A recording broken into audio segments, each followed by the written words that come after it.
ഒരു പൈസ അല്ല, ഞാൻ ആകെ കടക്കാരനവലപ്പം കൂടിയ നിങ്ങൾ ഈ കേരളത്തിൽ ഏറ്റവും കൂടുതൽ സ്വത്ത് വെളിപ്പെടുത്തി ഞാനാണ് നമ്പർ 1 എന്ന് പറഞ്ഞിട്ട് ഇപ്പോഴും ഇങ്ങനെ ടി വിയിൽ വരുമ്പോൾ ഞാൻ അങ്ങനെ ചിരിക്കും.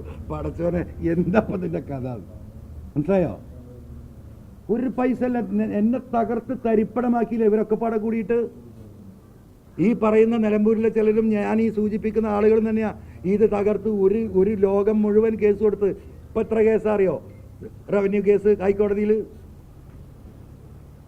പൂജ്യമാക്കി. 100 റുപ്യ വരുമാനം ഉണ്ടായിരുന്ന പി വി അൻവർ 100 റുപ്യ വരുമാനമില്ല, ലക്ഷങ്ങൾ വരുമാനം ഉണ്ടായിരുന്ന അൻവറിന് പൂജ്യത്തിലാക്കി. പലതും ജപ്തിൻ്റെ വക്കിലാണ്. നാളെ രാവിലെ ജപ്തി വരുമോ എനിക്കറിയില്ല. ഒക്കെ ജപ്തി നോട്ടീസിൽ നിൽക്കുകയാണ്. നാളെ വേണമെങ്കിൽ ജപ്തി ഇഷ്യൂ ചെയ്യാം. പി വി അൻവറിനെ തകർക്കാം. എങ്ങനെയാണ് തകർന്നത്? ഈ ജനങ്ങൾക്ക് വേണ്ടി പറഞ്ഞ് നടത്തിയ പോരാട്ടം അറിയോ നിങ്ങൾക്ക്?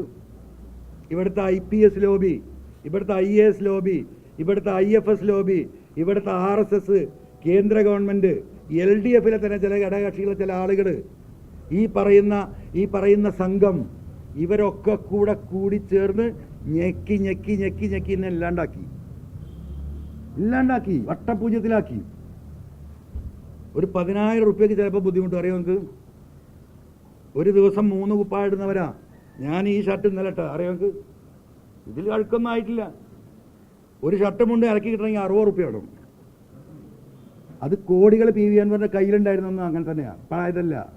അപ്പോൾ രാവിലെ ആ സ്ത്രീപ്പെട്ടി ഒന്നും ഇങ്ങനെ ആക്കിയാൽ ആ 60 റുപ്യ ഏതെങ്കിലും സാധനം കൊടുക്കാലോ, കൊടുത്തൂടെ? ഞാൻ ഈ ബിസിനസ് ക്ലാസ്സിലൊന്നും ഞാൻ യാത്ര ചെയ്യില്ല. ഇവിടുന്ന് 12,000 റുപ്യ 15,000 റുപ്യ ദുബായിലെത്തും.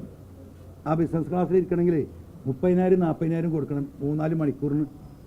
ഞാൻ ആ സാധാരണക്കാരടി പോയി എനിക്ക് കൊടുക്കാൻ പൈസ ഇല്ലായിട്ടല്ല. ആ പൈസ ഉണ്ടെങ്കിൽ ഏതെങ്കിലും ഒരു സാധു വരുമ്പോൾ കൊടുക്കുക. ഏതായാലും ആകെ കട. ഇപ്പം ഈ രാവിലെ ഈ വാതിൽ തുറക്കാൻ പേടിയാണ് എനിക്കറിയാം. മനുഷ്യന്മാർ ഇവിടെ ഉണ്ടാവും. എന്താണ് ഓരോ ദുരന്തമായിട്ട് വരിക. ഇപ്പോഴെന്താ പി വി അൻവർ ഭയങ്കര മലയാളിയല്ലേ? കടം വാങ്ങി സഹായിക്കാൻ തുടങ്ങിയിട്ട് കൊല്ലങ്ങളായി. വിത്തെടുത്ത് കുത്തി തിന്ന് വിത്തും കഴിഞ്ഞു. 1 ഇഞ്ച് ഭൂമി എനിക്ക് വിൽക്കാൻ കഴിയും അറിയങ്ങൾ. ഇവരുണ്ടാക്കിയ കേസ്, ഒരു മിച്ചഭൂമി കേസ് 222 ഏക്കർ എന്നൊക്കെ നമ്മൾ കേൾക്കണ്ടല്ലോ. ഇപ്പോൾ നിങ്ങൾ കാണുന്നുണ്ടല്ലോ. എന്താ വസ്തുത പടച്ചോനറിയാം. ഞാൻ അവിടെ വരേൽപ്പിക്കുക. അപ്പം എനിക്ക് മത്സരിക്കാൻ ആഗ്രഹമുണ്ട്, ശേഷിയില്ല. ആഗ്രഹമുണ്ട്, ശേഷിയില്ല. അപ്പം ഞാൻ ഈ ജനങ്ങളോട് ഇപ്പം എന്താ പറഞ്ഞാൽ, അൻവറിൻ്റെ രാഷ്ട്രീയം ഇപ്പോൾ ഈ മുന്നണിയിൽ വന്നില്ലെങ്കിൽ അവസാനിക്കുന്നുണ്ട്. ഞാൻ ഓരോ രാഷ്ട്രീയം കണ്ടിട്ടല്ല.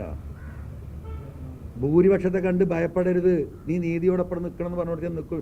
ഞാൻ ഈ പച്ച പാവപ്പെട്ട സാധുക്കളെ കണ്ടിട്ടാ. അപ്പം മത്സരിക്കണം, ഇതിനെ പോരാടണമെന്ന് എന്നെ സ്നേഹിക്കുന്ന ആളുകൾ എൻ്റെ അടുത്ത് വന്ന് പറയുന്നുണ്ട്. അതിൽ ഗതിയില്ലാത്തവർ വരെ പറഞ്ഞ അൻവറാക്ക ഞാനൊരു 25,000 റുപ്യ ഉണ്ടായിത്തരാം, ഞാൻ 50,000 ഉണ്ടായിത്തരാം, ഞങ്ങളൊക്കെ പാടെ കൂടിയിട്ട് 2 ലക്ഷം ഉണ്ടായിത്തരാം. ആരായി പാവപ്പെട്ടെ ഈ തൊഴിലാളികൾ വന്നിട്ട് പറയാം. നിലമ്പൂരിൽ നിന്ന് വിളിക്കുകയാണ്, ഈ വാർഡിലെ കാര്യം ഞങ്ങളേറ്റ്, നിങ്ങൾ ഇങ്ങോട്ട് വരും വേണ്ട, പൈസയും തരണ്ട. മനസ്സിലായോ? അപ്പോൾ അതുപോലെ അറിയാം. ആർക്കറിയാം? 2 കൂട്ടർക്കും അറിയാം. അൻവറിൻ്റെ ബാങ്ക് ബാലൻസ് എന്താണ്, സ്ഥിതി എന്താണെന്നില്ല എല്ലാവർക്കും അറിയാലോ.